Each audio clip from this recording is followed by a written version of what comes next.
Hello and welcome to the Revenue Leadership Podcast by Topline. I'm your host, Kyle Norton, CRO at owner.com. And every Wednesday, we dive deep into the strategies and tactics being used to drive success by the best revenue leaders in the world. So join me as I sit down with revenue operators to discuss actionable frameworks that you can implement in your business today with no fluff, no sales pitches, and no platitudes. If you're measured on pipeline, win rates, and forecast accuracy, listen up. When your product doesn't show up until the second or third sales call, you lose momentum and deals. Walnut fixes that. It gives your reps interactive demos they can personalize and use early, so every buyer sees a consistent story every time. The result? Faster cycles, higher conversion from demo to op, and better forecasting based on real product engagement, not guesswork. You ramp reps faster and close more without adding SE headcount. Go to walnut.io and hit the Get Started button to see how you can turn revenue targets into reality with a team you already have.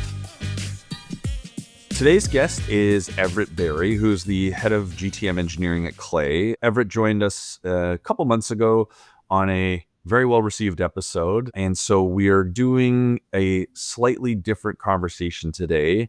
This is a AI Q&A. So I sourced questions from a bunch of listeners who are the folks that send me messages on LinkedIn and text me about stuff, and collected what they would want to know in a more Q&A style conversation. So we're going to bounce through a bunch of different topics today. So slightly different format than how I typically manage the docket, where we take one topic, we go super deep, we try to unpack it from the very strategic down to the very tactical. And today we're going to bounce around a bunch and just cover the stuff that you guys wanted to know more about within AI. And interestingly, as I was just saying to Everett before we recorded, a lot of people want to know how Clay works. Yeah. And the inner operations of how Clay uses AI and how Clay manages these things. So I think we'll probably spend a good chunk of time on some of those questions. Amazing. Yeah, it's awesome to be back for part 2, Kyle. Glad the listeners liked the first one, and I'm super happy to open the kimono on Clay. I love talking about some of the stuff that we've got going internally. Cool. Yeah, I was joking with a friend. I'm becoming a bit of a one-trick pony these days because all anybody wants to talk about is AI in go-to-market. But a friend of mine said, if there's one trick you're known for, that's probably a good trick right now. So yeah, no, I think you could do worse on that one. Yeah. So, all right. So let's start with some of the Clay stuff. People wanted to know, how are the teams structured? So, how big is the RevOps team at Clay? How many GTM engineers do you have? Where are these people situated? And then I'll dig in from there. Yeah. So there are 2 types of GTM engineers at Clay. One type is the team that I run, which is the forward deployed GTM engineer. So we are folks that actually many of us were in RevOps or growth or marketing before we joined. But mostly what we do is we help Clay's customers evaluate and implement and scope Clay. And we do a lot of building there, but it's mostly external. And then we also have an internal team that's currently about 6 GTM engineers that does all of our internal ops. And they serve my team and our CX team and our marketing and growth teams. And I'm trying to think if there's another team that they... Maybe? Yes, in partnerships. Thank you. And so they serve all of the GTM motions at Clay, and they're kind of like a central team that works on each of those. And they do they have kind of longer term projects, but a lot of what they do as well is they get tickets submitted to them from across Clay. Very similar actually to how an engineering team works. They triage those tickets and bundle them into twice a month releases that they post release notes on. And then they maintain, I could talk a lot about this team. But people want to know. So let's spend the time on this. We can definitely unpack it because this is, of all of the things people wanted to hear about, the questions were 60% well, what does Clay do with this stuff? Yeah, amazing. So the team is run by a guy named Osman, who's incredibly talented. And actually, when I am building kind of how should you do this type content for customers, I often start with talking to him and his team about what they're doing at Clay. So maybe just starting from the tech stack, it's really Clay Snowflake, Salesforce, and Gone. And those four tools encompass the majority of what we do. I suppose you would also fold Slack in there because we have a kind of like our rep tool is actually Slack, and we have like a Slack app that the reps use for a lot of the work that they do. And Clay customers get access to the Slack app, or this is purely internal? so we have this like human in the loop flow that works inside Clay that you can deploy to your own Slack instance. And that's the thing that my team, the external GTM engineers at Clay, use to, for example, trigger campaigns or view signals or get pre-call research or post-call meeting notes or things like that, post-call follow-ups. And so the internal GTM engineering team at Clay maintains that application, and then they work on the motions of all the other GTM folks at Clay. So, for example, our growth strategy team, which is our post-sales team, they get all of their handoff decks generated for them, and they actually get their QBR decks now generated for them too. And so what that looks like is our GTM engineering team will take the credit consumption that's happening from Snowflake. They will take recordings from Gong calls that have occurred. They will take Salesforce data and they will bundle that and format that all into a series of information that they then send over to a Google slide deck that they publish on behalf of our growth strategy team. And then when that team shows up to a call with customers, they just open that deck and go from there. And so across Clay, there are like all of the motions kind of benefit from this team, and they will do these sprints where they work on different things. And then they will also work on all the basic stuff, data quality, quality of life automations. We are always looking at kind of like new tools. We're looking at like, for example, a AI sales coach right now. And so that team will participate in evaluating vendors for that and integrating them into our stack. But yeah, that team really operates like in my opinion, engineering team where they get tickets filed for them. They have 2-week sprints that they do. They have a lot of stuff version controlled, for example, and they use Clay, Snowflake, Salesforce, Slack, and Gone. Very cool. And where do they report in the organization? Yeah, so they roll up to actually our co-founder and head of ops, Varun. Oh, okay. And so they kind of sit alongside the like first line of leadership at Clay below the founders. Interesting.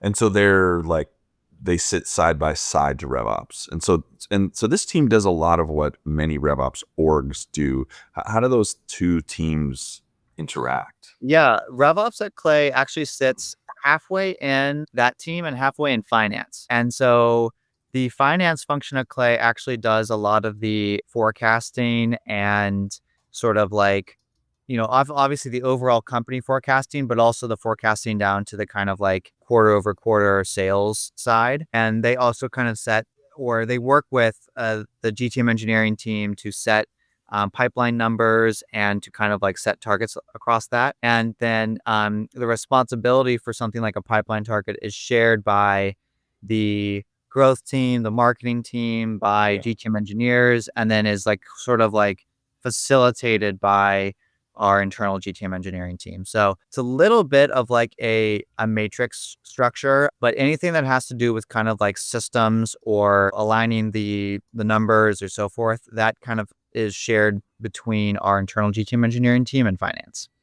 And do you think this is like special for Clay, or could other organizations build themselves in a similar manner?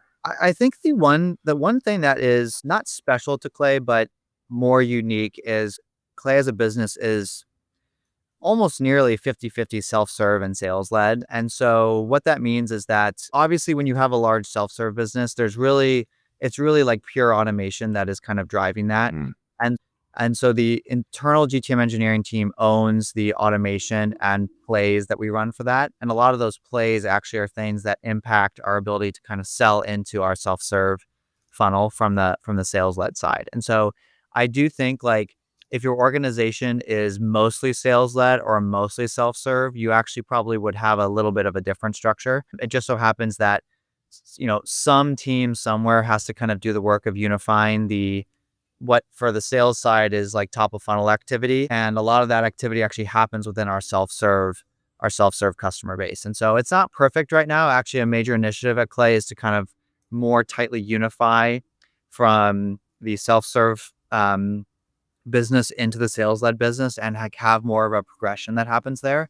But one of the reasons that our internal GTM ops and GTM engineering team handles kind of a wider array of responsibility is because they handle the systems that work on our self-serve motion as well as our sales-led motion. And then who owns the like total growth number?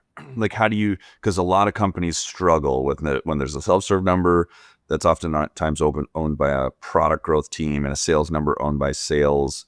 You end up with like a lot of local maxima stuff happening. Yeah. And silos and whatever. So how do you guys ensure that that's not happening? Well, today it is a little siloed. I would admit, and that's kind of what we're working on actually as a company. We're trying to provide a smoother path for folks to go from self-serve into enterprise, and Clay at its heart is very much about like smaller growth teams, quite honestly. I mean, that's how I started using Clay as a kind of a team of one. And I don't think we have any plans. A lot of people kind of think we're like moving up market. It's really not true. We don't have any plans for that. It's just we do serve a bunch of like enterprise customers that have kind of similar problems, oftentimes data quality problems that Clay helps solve. And so so today it's probably less of a problem of who owns it, because the growth team can more or less independently work on the self-serve funnel, while the GTM engineering team works on our sales-led funnel. Over time, I actually think responsibility for the overall motion will kind of rest with some type of like GTM leader. But today at Clay, there is not a leader under Varun that has sales, marketing, post-sales, and ops reporting into them. Whereas at like a lot of companies, this would be kind of like a CRO role, basically.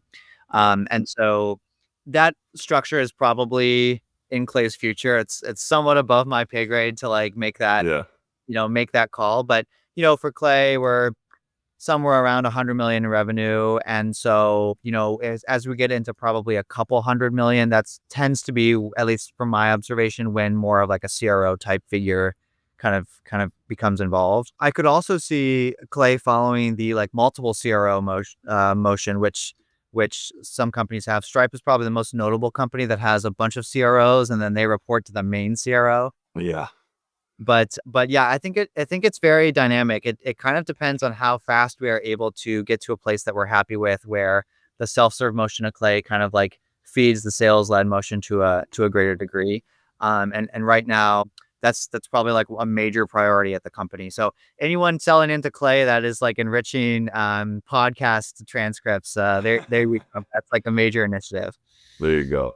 So switching gears a little bit, what other AI tools does Clay use outside of Clay? So we're big fans of Dust. Dust is a tool that you can use to basically it's kind of like an agent that sits on top of your internal company information. So Notion, Gone, Salesforce, etc. The thing with Dust that is interesting is, and this is kind of true in general, I think for a lot of sort of AI projects, is we've learned over time some of the common questions and workflows that people do with Dust, and we've begun to kind of move some of those to Clay, but there's still like a very long tail of things that come up, or new things that are happening, that Dust is pretty useful for. And in particular, my favorite feature of Dust is it has your entire Slack ingested into it, and it can give you kind of like references to other Slack conversations, which I find helpful. So it's an interesting product. It's likely kind of competitive to some things that like Salesforce is working on, and there's some overlap actually with some of the Claygent MCP stuff that can like use your internal docs, but it's still not that easy to build kind of like a high quality Q&A agent that works well in Slack. And I give credit to the Dust team for doing that. Another tool that's been super helpful has been Crosby. So Crosby is a like legal redlining service. And so they do actually all the first pass redlines for our contracts. And we have a legal ops process that's built out. So in a lot of cases, customers will be redlining things that Crosby can't agree to, and so it gets escalated to a human lawyer. But But actually in a lot of cases it doesn't. And we will do a contract kind of only with Crosby. And that's been really nice because it's cut our response time on redlines from like a few days to like hours. And so we are almost never waiting on our internal team to kind of get back to customers unless there's been some sort of escalation. And so, that's been great. Granola is another tool that's popular with a lot of the team. It's on my list of things to kind of get going in a bigger way. I just got an invite to it, but I know that there's kind of like a few paths to kind of get call transcripts formatted nicely into an email. Gone is one, Granola is one. Actually, some of our team uses Attention. I think we've been very liberal on letting folks use the tools that they see fit for meetings because it's a very fast evolving space. The most important thing is, at least at Clay, is that the information makes its way into Clay, so that we can kind of transform it in the way that our internal GTM engineering team sees fit. So they'll have Gong and Granola going on a call? Yeah, we will always have Gong going because the piping into that's the piping. Granola will also, some of the folks will use Granola honestly more for their like internal notes that they might be using to kind of work on an account. So yeah, we've left a lot of flexibility for folks to kind of like veer outside the standard path, I would say, on how they are doing things. But we've tried to make the standard path for actually working on a deal like very, we've set that bar very high. So if you do nothing outside the standard tools, you should have a great experience. And then, it's Clay, and so you should be able to experiment with stuff that you find interesting and stuff that you like to use. Correct. So Dust, Crosby, Granola. Crosby's definitely an interest. I think will catch a lot of people's attention because hours and not days. Yeah, they just did their Series A. So shout out to Crosby and Ryan. I love those guys. And that's an area where, I actually have been impressed by their ability to kind of take these very black and white things and make the LLMs like it's not so easy to build a process where you don't have hallucinations or things like that. And when it comes to legal docs, you have to be especially careful. But Crosby team has done a nice job there. Oh, Alfred Lin, nonetheless on that on the same as our investor, which I think is probably how I got. I think I kind of came to Varun with this problem where I was like, look, I'm pretty sure this is automatable. We need some kind of initial thing going here, and I think he introduced me to the Crosby founders. So cool, nice. If you were to ask the reps at Clay or your FDE GTM, do you call the internal GTMEs something different than your forward deployed GTMEs? We actually call them all GTM engineers, which is a little confusing because basically they all have this, like the two teams could interop basically in lots of cases. Normally what happens is the folks that are a little more like engineer minded, they end up in our internal team. And the folks that are a little more like me who like going on podcasts and so forth, they end up being customer facing. But a lot of folks on our customer facing GTM engineering team could do the role at other companies or at Clay. Okay, cool. And so if you ask the forward deployed reps, what is their favorite day-to-day Clay use case? What would they say? Man, I think like content creation. I think like creating Google Docs and Google Slides is really popular internally at Clay. It's more nascent among our customers, but we've automated so much of the sales process that the things that are left are really around like, it's really this like 90th or 95th percentile problem of taking the content from calls and turning them into really nice assets that can be quickly kind of given to customers. So, it's a lot of effort to go from a pretty good follow-up email to like a great follow-up email and then kind of do that consistently over a multi-month sales process and then kind of be building this deck as you go. So I actually think we haven't yet put a lot of effort into having our ops team do this because we're still experimenting with it. But I think content creation is pretty amazing. And I would also say there are some sort of paper cuts with using like Google Slides and Clay right now that are being kind of worked on by our eng team. So all of that I think has been really popular of late. If you'd asked me this a few months ago, I would have said the like call transcript follow-up stuff, but I think we have more or less solved that, at least from the discovery call. And so, yeah, the content creation within a sales process is I think super, super popular. The other thing that we're playing around with a lot right now is Clay's native sequencer. Mm. The sequencer it's not, in my opinion, ready yet for like high volume outbound, but there are all these just messages that you need to send to customers that are like things that are happening at a lower volume. Could be marketing, could be sales process stuff, whatever, could be post sales. So we've been playing around a lot with the sequencer, and just the fact that it's kind of built into Clay and you don't have to necessarily like do a lot of more complex setup has been, I think, super nice. I am caveating to customers right now that I still think if you were sending, 50,000 plus emails per month, you would want to use a kind of a fully built out sequencer. Yeah. But having the ability to end, start from an account, do stuff, and then send messages in Clay via email has been super nice. Interesting. Yeah, somebody is going to enter the sales engagement, sales acceleration space in the next year in a serious way, because I think it's going to be difficult for the incumbents, sort of SalesLoft, Outreach, Gong, to keep pace with AI native tools that just have so much more capability. Clay has been one of the companies I'm like, if I was in Clay, I would be thinking about building this, because it could be like a massive second act.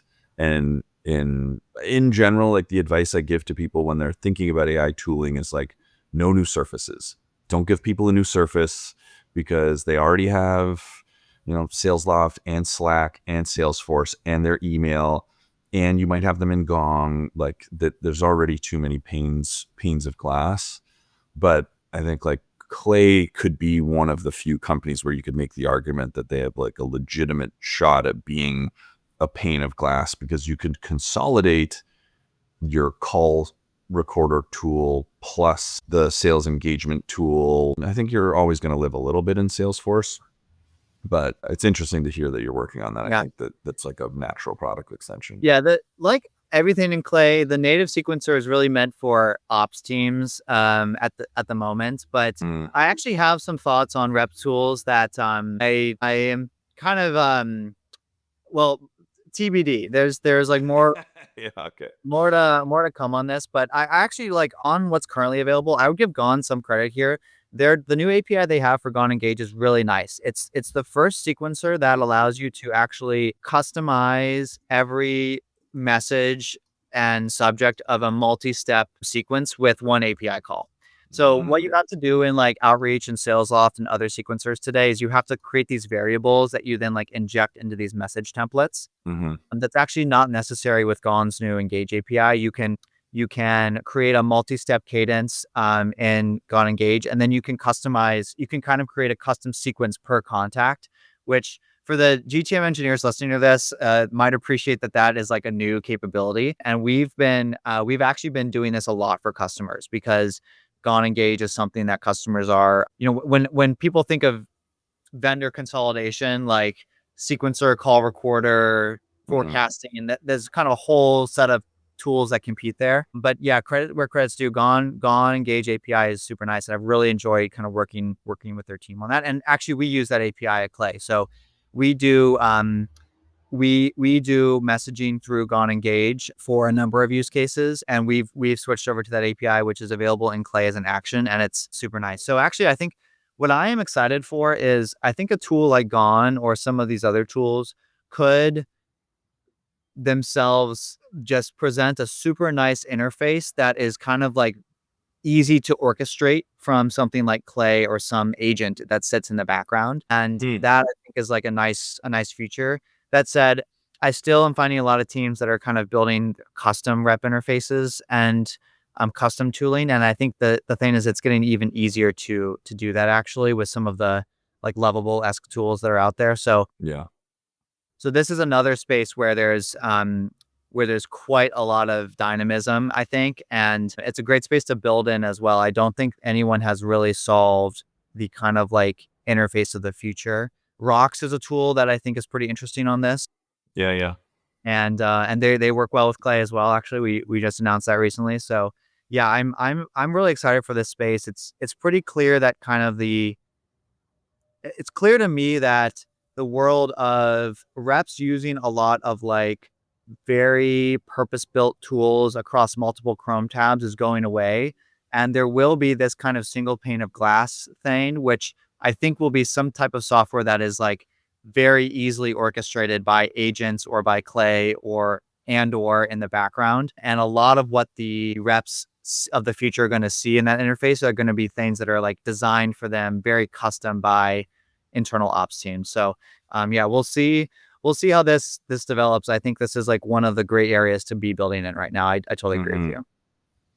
If you are a founder building that pane of glass in a composable manner, like, call me. I want to see this, because I very much agree with you. I think like we hired a GTM AI lead, and he's doing, building a bunch of our cold outbound email infrastructure and internal automations. But one of the things that I have earmarked is potentially custom building our tech stack, because, sales off and outreach, they're built for the email. Everything's about the email, but we sell to mom and pops.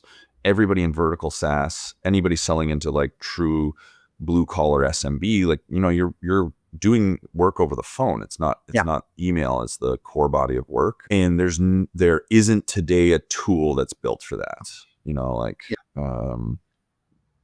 Even the Nooks and Orums of the world, like, we actually found that when we had reps parallel dialing, their decision maker connect rates, the dial to connect rate dropped off so badly, and the connect to book rate dropped off so badly that people were booking less ops, making 3 times as many dials, booking less ops.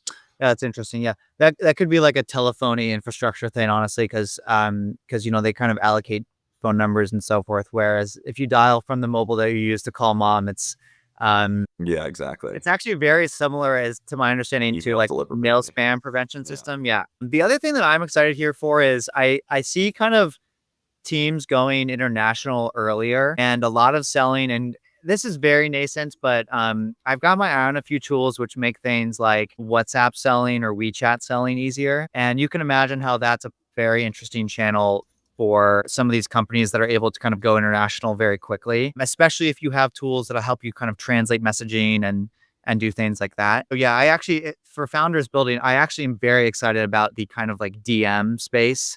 There's been some early efforts at this. So are we. Yeah. This is one of the failures of the Outreach's sales lofts of the world. Is it's a terrible experience for selling through text or SMS. There's no WhatsApp support. I mean, my sales interactions largely take place over iMessage. You and I schedule this podcast over iMessage, and that's same here now.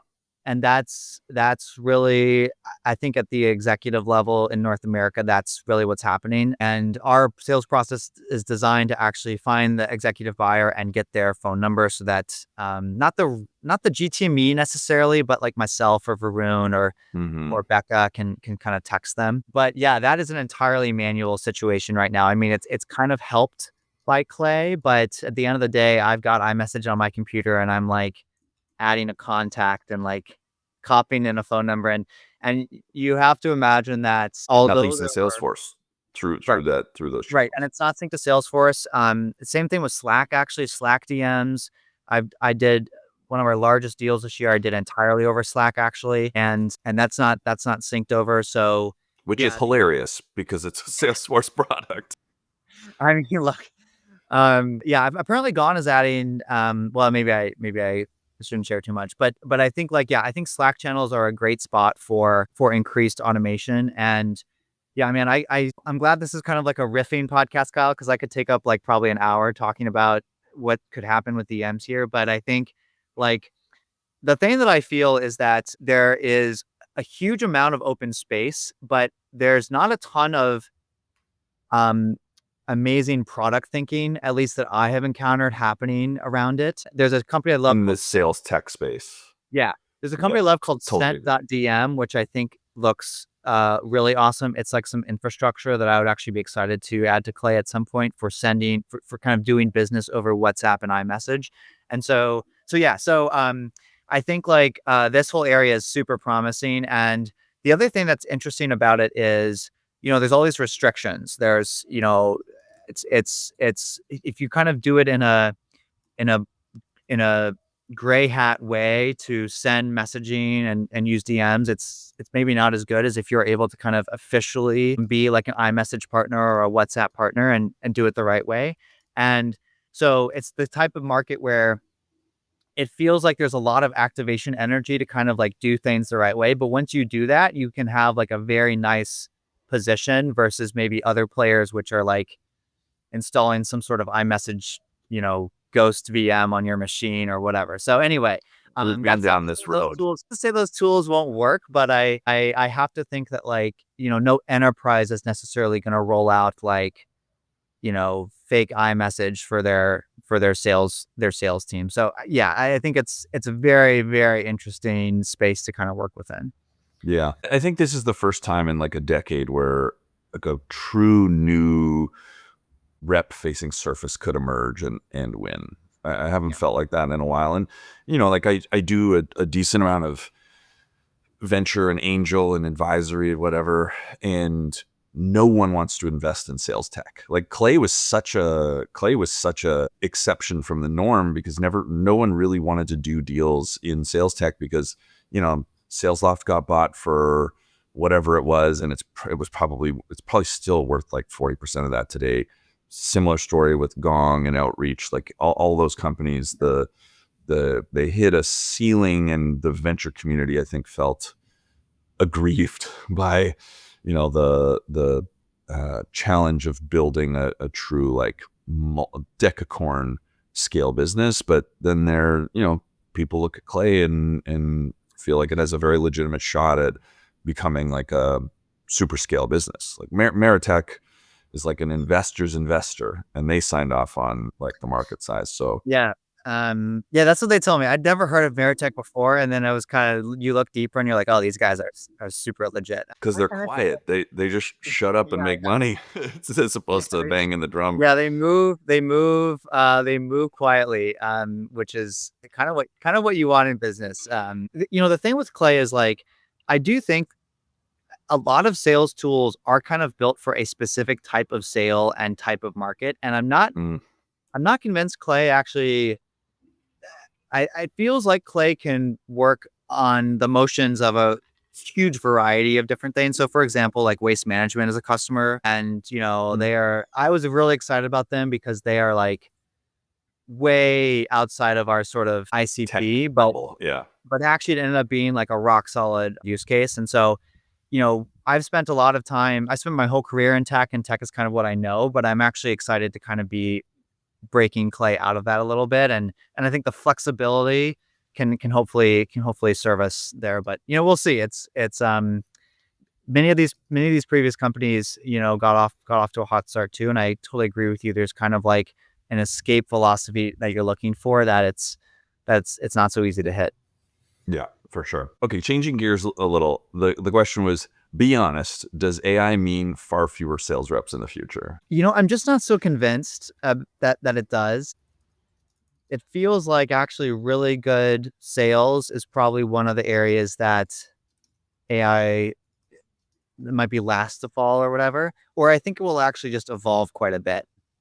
Like one theory that people have about AI is it might enable folks to build actually these really small companies, like a company that, like Cursor, that is, I think they announced they were at $1 billion in revenue now, and they only have billion already. I thought that's what I saw, or I know they crossed 500 million, but I think they are keeping pace. But their company is really small, and so one like theory of the case is that you could see this sort of like what's it called, like not disaggregation, but basically right now in tech you have these Mag 7 huge companies, and you could see them all actually kind of like split out into these specialized teams, which are much smaller and much more maybe like product knowledgeable or experts in whatever thing that they're working on. And in that world, actually, it's still sales in my opinion, but a lot of the like actions per minute of sales of, hey, how many leads have you contacted today? A lot of that goes away, and there's a lot more just like solutions oriented expert level selling, which is actually mostly what I do at Clay, and I think is like quite exciting and fun actually. And I do think that there is a type of seller that is like maybe doesn't know the product as well, or maybe is like has kind of spent time at lots of different companies, and they're really good at like maybe um executing the sales process Grinding. to like a high to grinding. Yeah. That might be something that is like a false victim to AI, but I actually think the best sales is super creative, it's super solutions oriented. That probably there will be more of that in the future if kind of like if AI can kind of do everything in distribution, if it can do everything it's been trained on, then the stuff that is truly novel will be left to people. And I think actually a lot of the best sales folks are really creative, and then that's actually a core thesis of Clay, is to lean into the creativity of go to market. I think that's a smart thesis. And I agree with you. I think there's going to be a bifurcation. I think the best reps may be much, much more valuable than they ever were before. And you could have, reps who are not mega enterprise reps that are now enabled to do $3, $4, $5 million in Right. ARR every year.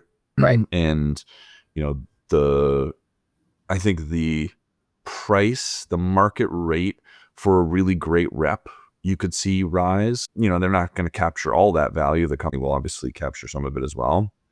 But I think you could see that. And I do think you could see, the lower skill grinder rep be put under a lot of pressure. As AI gets cheaper, you've got sort of the Jevons paradox thing where it's like, oh, the cost of a token is going to collapse and these companies aren't going to have the revenue. And it's like, no, everybody, like people just want to consume as many tokens as humanly possible. It seems like there's no limit to our appetite for intelligence. Right. And you could see the same thing with sales reps, like as it's easier to build companies and we can do more, the need for sales reps goes up. As they become more valuable and the LTV CAC gets even more attractive. Yeah. Potentially, then it gets there's more need for sales reps than not. I'm not sure yet though. The other thing I think that's going to be interesting is the Cursors and Lovables of the world. It's like, oh, we've created this massive company with very few employees. That is actually only relevant in like the true AI companies. And I don't think it's necessarily replicable across, vertical SaaS or selling some like B2B solution. Yeah. Because there's also just not enough AI engineers. Like there's not enough, PhD level AI folks to go around. But you certainly are getting a significant advantage from coding co-pilots where I think you could see smaller companies with big revenue, but you might actually just see way wider companies. You didn't go multi-product until, 20 million ARR or 50 million ARR. And now, you see companies going very wide with their product surface area much, much earlier. Yeah, there's no doubt that like product iteration cycles, I think, are dropping dramatically. And if you're not, Clay is, I think, in my biased opinion, shipped fast for a long time, but we are I think shipping even faster than we were before.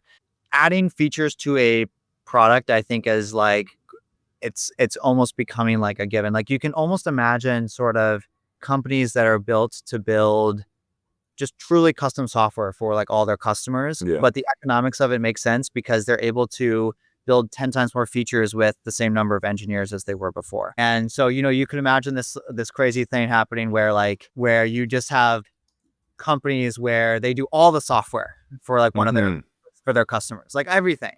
Yeah. And so, I don't know. It's always surprising how these things develop, but my belief is just like, I wasn't necessarily around for when this first started, but with the internet or with computers in general, there was like an absolute explosion in new types of jobs. And I think we just don't know what they are. We just don't know what they are right now. And we have to kind of like grope around in the dark for a while, but I expect the same thing will happen. case in point, when I say the creativity of sales will become more important, a lot of people think I'm talking about like enterprise sellers, but you could actually imagine a really strong SMB seller managing a book of business of like 1,000 accounts, where a lot of the creativity of their job is just instructing agents on how to handle these different scenarios and like running plays and like, Or thinking about the pockets of opportunity. right, exactly. These companies with this profile, I want to go with this messaging and deploy. Yeah, and that looks different than making 50 calls a day, but it's not, the outcome isn't that different. It's you're sort of this like, you manage this team of agents which do a lot of the legwork for you, and you intervene manually in different places, and then you also of course probably take calls occasionally, or you have to, you still have to handle reporting up to the business. It's hard for me to imagine this like, like agents as managers setup that some people talk about. Actually, I don't really, it doesn't feel quite right now. So that's, I think, a fun thing, and I think that job would be super fun as well. It's It would be a almost blast. equivalent to like, yeah, it's almost equivalent to being like a drop shipper during COVID, where you suddenly could run $10 million business with like you and like 3 people. So yeah, I'm generally optimistic on all these fronts in terms of employment, I guess, in the Yeah. AI era.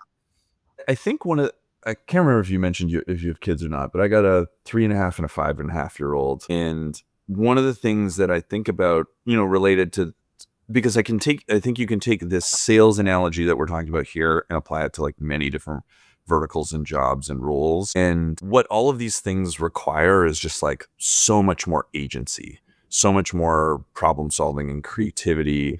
And like, that's not at all what our education system is currently built to do. Unfortunately, it's still a relic of the Yeah. industrial age, and you're trying to basically output rule followers and, Yeah. compliant workers.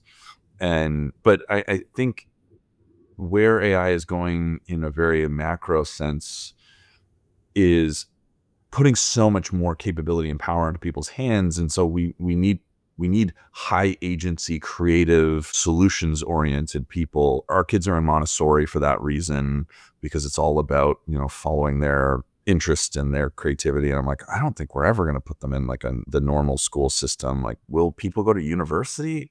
I Yeah. don't know. Yeah, I really don't know either. What happened to me in university, and by the way, I have a 2-year-old, so not quite at Montessori yet, but Yeah. maybe starting to think about a little preschool or something. But what happened to me in university was I just kind of found this peer group that I did. I kind of fell in with the computer science kids. I did hackathons with them. I had some engineering friends. We did all these interesting projects, and of course there was coursework and stuff, but at least at the engineering school I went to, at the upper levels, a lot of the coursework was kind of like a project that you would do all semester that you would work on, that allowed you to, like for example, I built a Bitcoin miner in like an FPGA or something like that. Cool.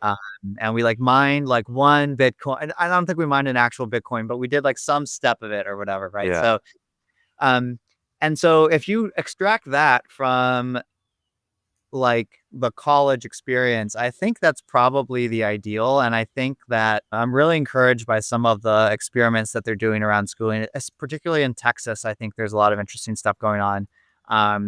Like off That's school and up school, yeah, that would like lean into that. And yeah, it does seem like kind of coursework for the purposes of memorizing stuff or learning how to do a task is not that interesting anymore. Coursework for the purposes of like giving you foundations to unlock creativity and understand things at a deeper level, that still seems worth it. But it's another area where I think like if you're an entrepreneur, it seems very exciting. It seems like certainly people are going to almost rethink every step of the education system as it stands today. all right, I'm going to ask one, maybe two more questions, and then we'll wrap. So I was surprised that multiple people asked this question, to be honest, but it was, how do I make the case to my CEO that we need more dollars for AI initiatives? Yeah. That is an interesting question. I thought everybody was AI pilled. I couldn't believe that this was a thing that multiple people said. I do think that there's a healthy amount of skepticism, Mm-hmm. actually, and there's probably more now than there was a year ago, actually, because there's been a bunch of AI stuff, a bunch of AI pilots and so forth that companies have done that haven't worked. I think the nice thing about at least Clay, and maybe this is not true for all AI tools, but at least Clay is it's very much a like show me what you've got type product. So anyone can kind of sign up for the tool, get some credits, and like build some really cool stuff. And actually, a lot of the ways that we get going with enterprise sales is some AE actually builds something really interesting, or they get some out of band result on their quarterly number, their pipeline, or whatever that they didn't do. One thing that I have found with executives is if you are able to kind of if they ask you for something and you're able to kind of turn around a result very quickly, they're like, what the heck? How did you do that? And the best executives are pretty interested in like when something unexpectedly good happens in their business. And so I think my number one advice on this is probably to kind of to build more, to like try more and kind of show people things. I don't, and that's what we do at Clay, and that's how we sell Clay as well. It is very hard to win like an intellectual argument against some executive who has been through one or two poor AI pilots and just like does not believe in the technology anymore, I guess. But I think showing by doing is the number one path to unlock more investment in AI. And then if you've got something that you think is really good and really interesting and your exec and your leadership doesn't believe in it, maybe that's not the right company for you. I think that's all the dynamism that we've discussed on this call is true of the workforce too. It's a fine time to move, I would say. Yeah. The world is going to be even more so haves and have-nots over the last little while. Seems that all the way from fundraising is a flight to quality. Talent is consolidating. I think people have learned painful lessons over the last few years about, the cost of being in a mediocre company, the cost of being in a company where you're the third or fourth place solution. So, yeah. Well, sad to say, I think venture has always been like that, I would say. And it didn't feel like that maybe for a long time. But there typically is like one or two winners long term, right? So and venture wouldn't kind of exist without those dynamics, at least I'm not that deep into this world, but that's my understanding. So yeah, like we might look back at the kind of last 6 or 8 years and say this was a pretty anomalous time, actually. Yeah. Okay, last question, then we'll wrap. When should I hire a GTM engineer? I would hire one as early as possible. This is if I had to rebuild the team and tech stack that I built in my last company, my first hire would probably be a GTM engineer. I would hire probably like a founding AE as well as a very skilled like sales engineer or a solutions engineer type person, or whatever some type of expert, or a former customer is a good one too.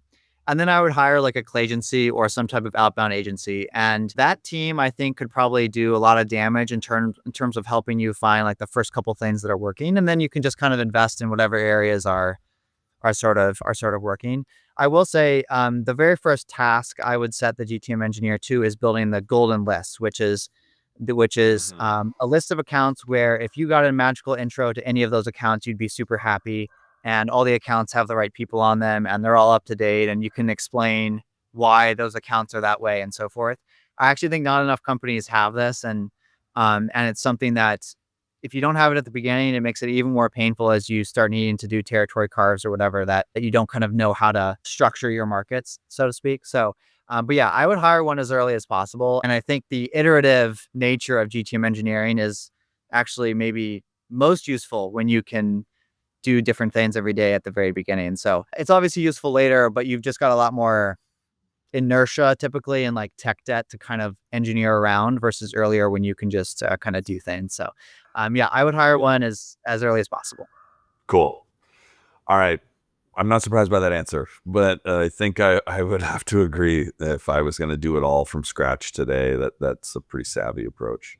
Well, this was a blast. I'm actually really excited we could do this format, and we'll have to make it a recurring thing because I get so many of these questions, and Yeah, no, it's just changing all really fast. And I thought we announced a lot of cool stuff at Sculpt, but a lot of it actually is still like, we're still rolling it out to customers, right? And so some of the things that enables, I'll probably have new takes on that, and by the end of the year. And so it's a great time to be building, I think, especially in GTM, but it's a great time to be building in general, I would say.